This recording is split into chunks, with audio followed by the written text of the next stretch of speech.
জন্য হয়তো অনেকেই তালি দেওয়ার জন্য চেষ্টা করেছে। আমরা আসলে জোরে একটা করতালি দিই তার জন্য সবাই। তো এই হচ্ছে আমাদের একটু রোপ র্যাপলিং প্রক্রিয়া করা শুরু করি। একই সাথে যেমন সিঁড়ি দিয়ে তারা ভবনের চারতলা ওঠার প্রস্তুতি নিয়েছে এবং সেই সঙ্গে তারা এই বাহির দিককে এই যে বহুমাত্রিক একটি যানটি রয়েছে এর মাধ্যমেও কিন্তু অগ্নি নির্বাপন এবং যে উদ্ধারের যে কর্মতৎপরতা এটি তারা চেষ্টা করছে।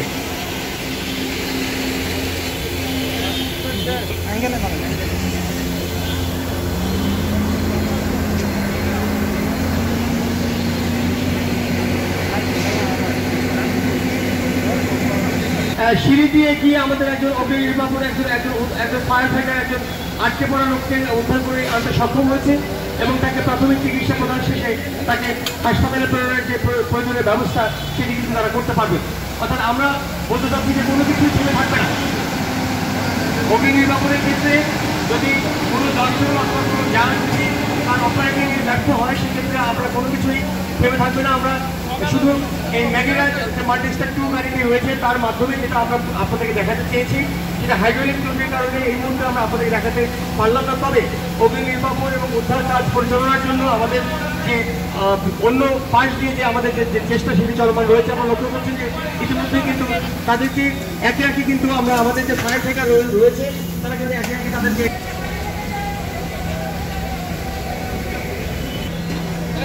পাঁচতলা ভবনের ছাদে যারা আসতে পড়ছিল তাদের মধ্যে একটা মুমূর্ষ যে তাকে কোনোভাবে সিঁড়ি দিয়ে অথবা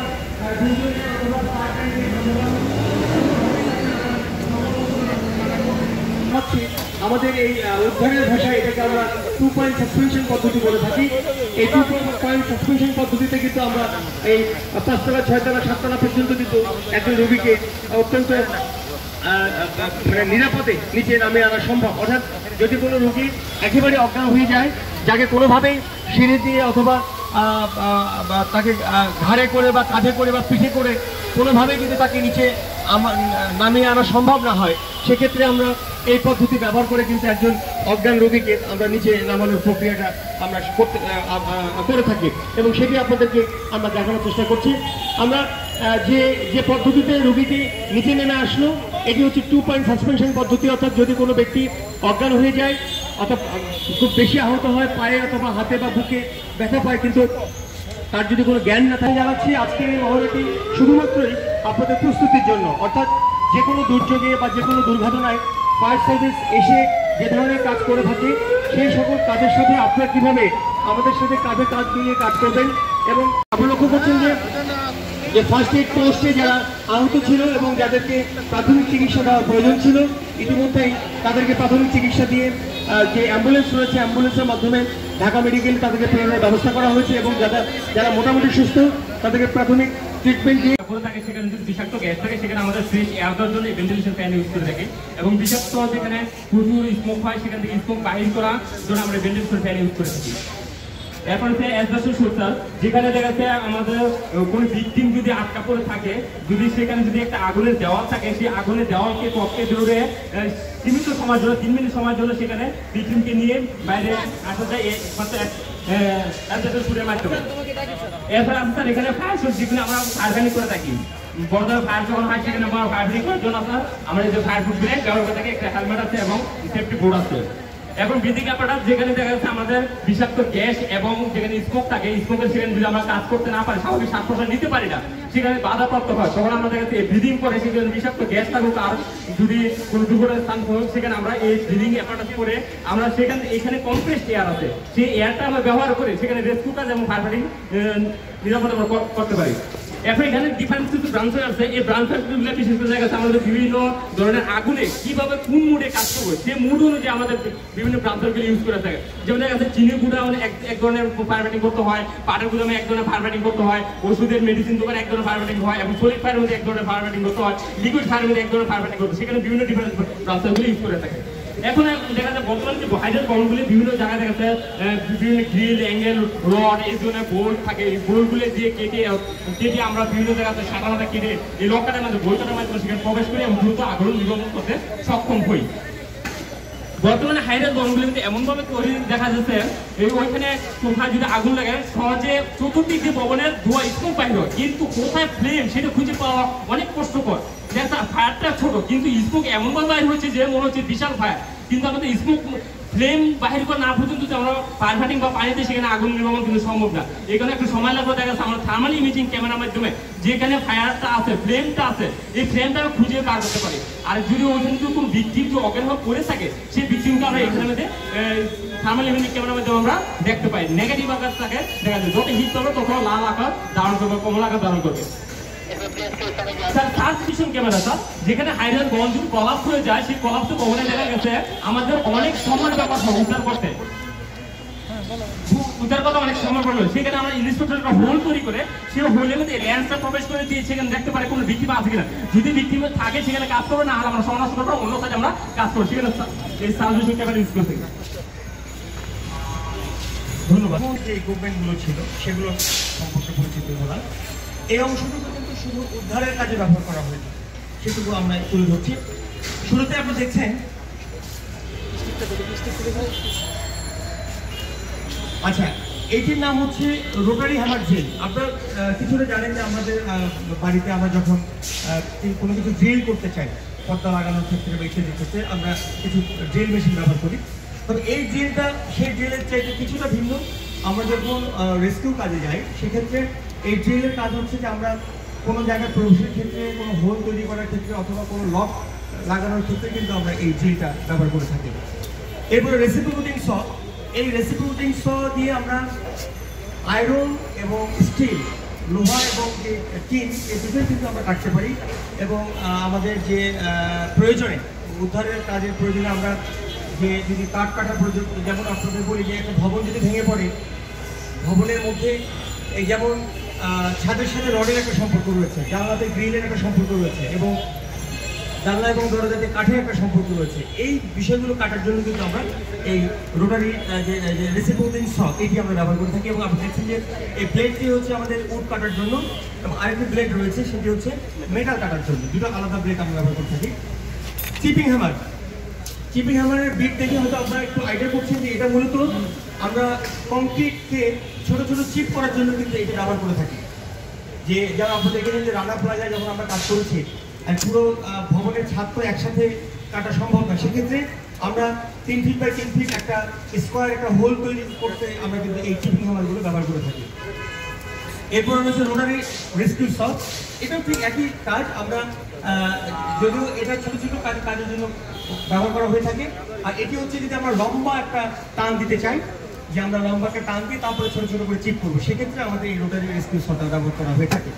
চেইন স, এটি সম্পূর্ণ কাঠ কাটার জন্য ব্যবহার করা হয়ে থাকে। বিশেষ করে উদ্ধার কাজ করার সময় যদি আমাদের শোরিংয়ের প্রয়োজন হয়, এই শোরিংয়ের ক্ষেত্রে কিন্তু এটা ব্যবহার হয়ে থাকে। এছাড়া আপনারা জানেন যে অনেক গুরুত্বপূর্ণ যে স্থাপনাগুলো রয়েছে, যেমন গণভবন, সংসদ ভবন, তারপরে আমাদের যে সচিবালয়, এরকম স্থাপনাগুলোর ক্ষেত্রে যখন ঝড় হয়, আপনি হয়তো জানেন যে গাছের ডাল হয়তো রাস্তা অবরোধ করে রাখে, ওই সেক্ষেত্রে কিন্তু আমরা এটা দিয়ে ওই কাজটা করে থাকি। এটা হচ্ছে হাইড্রোলিক ডোর ওপেনার।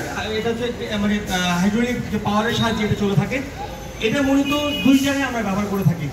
অনেকেই হয়তো জানেন যে বহুতল ভবনগুলোতে, আবাসিক ভবনগুলোতে অনেক সময় বাচ্চারা হয়তো ঘরের ভিতরে থেকে ভিতর থেকে লক করে দেয়, বাবা মা হয়তো বাহির থেকে আর তাকে খুলতে পারছে না, ফায়ার ব্রিগেড খবর দিচ্ছে, তখন এটার মাধ্যমে কিন্তু আমরা ওই ডোরটাকে ওপেন করে থাকি। এবং একই সাথে বিশেষ ক্ষেত্রে কিন্তু আমরা লিফটের দরজার স্পেস বাড়ানোর জন্য কিন্তু অনেক ক্ষেত্রে আমরা খুব কম সময়, সেটা সব সময় না, তবে মূলত কাঠের দরজা বা স্টিলের দরজা, এই দরজাগুলোকে মানে স্পেক করার জন্য আমরা এই ডোর ওপেনারটা ব্যবহার করে থাকি। পাইপ স্কুইজার, পাইপ স্কুইজারের কাজ হচ্ছে ওই বিশেষ করে গ্যাসের লাইন যেগুলো আছে, তিতাস গ্যাস, সে যে লাইনগুলো গ্যাসের আগুন যখন হয় তখন তো পাইপের যে ডায়াটা থাকে সেই ডায়াটার প্রস্থ তো হয়তো 1 ইঞ্চি বা 1.5 ইঞ্চি বা 2 ইঞ্চি এরকম থাকে। যদি আমরা এটা দিয়ে ওকে স্কুইজ করে যদি ওর যে এটা ব্যাসটা, এই ব্যাসটাকে যদি ছোটো করতে পারি, সেক্ষেত্রে হয় কি গ্যাসের ফ্লোটা কমে আসে এবং গ্যাসের ফ্লোটা কমার কারণে কিন্তু আগুনের আকারটাও কমে আসে। এই ক্ষেত্রে আমরা এটা ব্যবহার করে থাকি। হাইড্রোলিক কাটার, এই হাইড্রোলিক কাটার এটি কিন্তু একটি আমাদের বিশেষ করে সড়ক দুর্ঘটনার ক্ষেত্রে এই সড়ক দুর্ঘটনার ক্ষেত্রে এবং উদ্ধার করার সময় কোনো বিধ্বস্ত ভবনে যদি আমরা বড় বড় রড কাটতে চাই বা এরকম ক্ষেত্রে কিন্তু এই হাইড্রোলিক কাটারটা আমাদের খুব উপকারে আসে। একই সাথে আমরা দেখাচ্ছি হাইড্রোলিক র্যাম্প ট্যাগ, এটাও ঠিক একই কাজ। আমাদের সড়ক দুর্ঘটনার ক্ষেত্রে যদি কোনো ব্যক্তি চাপা পড়ে থাকে, এটি দিয়ে কিন্তু আমরা এই গাড়িটাকে হাইড করে সেই ব্যক্তিটাকে উদ্ধার করতে পারি। এবং একই সাথে বিধ্বস্ত ভবনে কোনো ব্যক্তি কোনো ভারী কোনো ফার্নিচার অথবা কোনো স্ল্যাবের নিচে যদি চাপা পড়ে থাকে, তখন এটি কিন্তু আমরা সেট করে তাকে ওর ভিতর থেকে আমরা তাকে বের করে আমরা কাজটা করে থাকি। এগুলো হাইড্রোলিক একটি উপকরণ। এটা হাইড্রোলিক স্প্রেডার, আপনি দেখছেন যে এটা আসলে স্প্রেড করা যায়। ঠিক এটা আমরা কিন্তু লিফটের দরজা খোলার ক্ষেত্রে আমরা এটা খুব ভালোভাবে ব্যবহার করে থাকি, যদি লিফট কোনো কারণে আটকা পড়ে যায়, অথবা এই বহুতল ভবন অথবা যে আবাসিক ভবনগুলো রয়েছে, বাণিজ্যিক ভবনগুলো রয়েছে, সেখানেও বিভিন্ন ক্ষেত্রে স্প্রেড করার জন্য যত প্রকারের দুর্ঘটনা আছে, যেখানে স্প্রেড করলে আমরা দ্রুত রেসিউ করতে পারবো, সেই ক্ষেত্রে আমরা এই স্প্রেডারটা ব্যবহার করে থাকি। আর এই সবগুলো আমি যে বারবার করে বলছি যে হাইড্রোলিক হাইড্রোলিক হাইড্রোলিক, এই সবগুলো কিন্তু এই হাইড্রোলিক যে পাওয়ার ইউনিট, এটার মাধ্যমে কিন্তু এগুলো চলবে। এবং এটা hydraulic cord, power unit cord, এই কর্ডের সাথে এই কর্ডের লিঙ্ক থাকবে, তখন এটা শক্তিতে কাজ করবে। তো এই ছিল আমাদের আজকে ডিসপ্লে। আপনাদের সবাইকে ধন্যবাদ। যেখানে কাজ করি আমরা সারা বাংলাদেশে পুলিশের সহযোগিতা পাই, আপনাদের সহযোগিতা পাই এবং স্বতঃস্ফূর্তভাবে আমরা কাজ করি এবং আমরা যাতে ক্ষতির সম্মুখীন না হই সেই আশাবাদ ব্যক্ত করে আমি শেষ করছি। ধন্যবাদ সবাইকে। আর এখন আপনাদের এখানে বক্তব্য দেবেন মাহমুদ আচার, এসপি ডিটেকটিভ। ধন্যবাদ জানাচ্ছি ফায়ার রেস্কিউ টিমের সকল সদস্যকে, যারা অফিসার এসেছেন তাদের সহ, যে আজকে ডিটেকটিভ ট্রেনিং স্কুলে আপনারা এত সুন্দর একটা মহড়া করেছেন। আমরা খুবই এক্সাইটেড আজকের এই মহড়া দেখে, এবং দেখলাম যে বাইরের যারা রাস্তা দিয়ে যাচ্ছেন এবং আশেপাশের বাসার অনেকেই মানে এই জিনিসটা দেখার জন্য গেটে উঁকি দিয়েছেন। তো বোঝা যাচ্ছে যে সবাই এই ফায়ার টিমের কাজের বিষয়ে খুবই আগ্রহ আছে দেখার জন্য। এই বিষয়টা আমার মনে হয় যে আমরা যখন আগুন লাগে কোথাও, সাধারণ মানুষের খুব উৎসাহ হয়ে ওই জায়গাটায় ভিড় করে, যেটা করা কখনোই উচিত না। এতে হয় যে রেস্কিউ টিমে কাজ করতে সমস্যা হয়, পুলিশের ওই জায়গা কন্ট্রোল করতে সমস্যা হয়। এই বিষয়গুলো আমরা সাধারণ মানুষ হিসেবে আমাদের মনে হয় জানার দরকার, এবং আমার মনে হয় আরও বেশি এই বিষয়গুলো মানুষকে প্রচারের আওতায় আনার দরকার, যেন যখন কোথাও আগুন লাগে বা যে কোনো ধরনের কোনো দুর্ঘটনা ঘটে, সাধারণ মানুষ যেন ওইখানে গিয়ে গ্যাদারিং সৃষ্টি করে কাজের হ্যাম্পার না করে। আর আজকে আমরা ফায়ার সার্ভিসের অনেক বিভিন্ন আইটেমের সঙ্গে পরিচিত হলাম। এখানে সারি সারি সাজানো আছে, দেখলাম কিভাবে যারা আহত হয় তাদেরকে ফার্স্ট এইড দেন, আপনারা কীভাবে হসপিটালে দ্রুত প্রেরণ করেন, কীভাবে আপনারা ওটা কি বললেন 2A সাসপেনশন কি বলছেন, 2 পয়েন্ট সাসপেনশন পদ্ধতিতে আপনারা ছাদ থেকে নিয়ে আসছেন। ওই সময় আমি দেখলাম যে হ্যাঁ সবাই খুবই মানে অনেকে এসেছিল যে কে এসে সাহসী ব্যক্তি, সম্ভবত উনি ফায়ার সার্ভিসের না, ফায়ার সার্ভিসের। এবং আপনারা যারা মহড়ায় অংশ নেন বোঝা যাচ্ছে যে খুব চেহারার মধ্যে একটা সিরিয়াসনেস ছিল, যেটা আমার খুবই ভালো লেগেছে। আর ভালো লেগেছে যে আপনারা খুবই ডিসিপ্লিন অফিসাররা, ঠিক যেভাবে আপনাদেরকে যেখানে যাকে সেট করেছেন, যাকে যে দায়িত্ব দিয়েছেন, দেখলাম সবাই খুব সুন্দরভাবে তার দায়িত্ব পালন করছেন। এবং কমান্ড কী জিনিস সেটা আমার মনে হয় যে আজকে আপনাদের এই কমান্ড কীভাবে কমান্ড ফলো করতে হয় এই বিষয়টা দেখেও আমরা সবাই মুগ্ধ হয়েছি। আপনাদের মধ্যে কমান্ডিং সিস্টেমটাও খুব ভালো, আর এই জন্য আপনাদেরকে ধন্যবাদ জানাতে চাই। আপনারা আজকে এসেছেন, আমাদেরকে প্রশিক্ষিত করেছেন কীভাবে ফায়ার এক্সটিংগুইশার ইউজ করতে হয় যখন হঠাৎ কোথাও আগুন লেগে যায়। হ্যাঁ, একটা ছোট্ট ঘটনা থেকে অনেক বড় কিছু ঘটতে পারে। বিশেষ করে আমরা গ্রামে দেখি একটা কয়েল, গ্রামের বিষয়গুলো এরকম, একটা কয়েলের আগুন থেকেও দেখা যায় যে গ্রামের পর গ্রাম ছাড়কার হয়ে যায়, মানুষ নিঃস্ব হয়ে যায়। তো মানুষকে যদি এই বিষয়গুলো সম্পর্কে সচেতন করা যায়, প্রশিক্ষিত করা যায়, আমার মনে হয় যে আরও বেশি মানুষ যদি জানতে পারে সেটা সুবিধা হবে। আপনাদের কোনো প্রশিক্ষণের ব্যবস্থা আছে কিনা আমি জানি না, যদি থাকে আমরা এটা তো একটা ট্রেনিং স্কুল, আমরা চেষ্টা করব আপনাদেরকে এখানে এনে ক্লাসের ব্যবস্থা করার জন্য, যাতে আমাদের পার্টিসিপেন্টরা এবং অফিসাররাও ফায়ার সার্ভিসের কাজ এবং কীভাবে দুর্ঘটনায় পড়ে গেলে তাৎক্ষণিক কীভাবে নিজেকে এবং আশেপাশের লোকজন সাথে নির্বাচন করা যায়। এবং একই সাথে ভবনের বিভিন্ন ফ্লোরে আটকে পড়া লোক যারা রয়েছে তাদেরকে কীভাবে আপনাদের নিজস্ব তত্ত্বাবধানে, আপনাদের যে নিজস্ব ফায়ার ফাইটিং টিম রয়েছে, নিজস্ব যে রেস্কিউ টিম রয়েছে, তাদেরকে কীভাবে কাজে লাগিয়ে ফায়ার সার্ভিস আসার আগে যে 10-15 মিনিট সময় থাকে, ওই সময়ের মধ্যে আপনারা কীভাবে অগ্নি নির্বাপন করবেন এবং কীভাবে রেস্কিউ কাজটি করবেন, এটি কিন্তু আপনাদের মধ্যে অ্যাওয়ারনেস তৈরির জন্য কিন্তু আজকের এই মহড়া আমরা আয়োজন করেছি।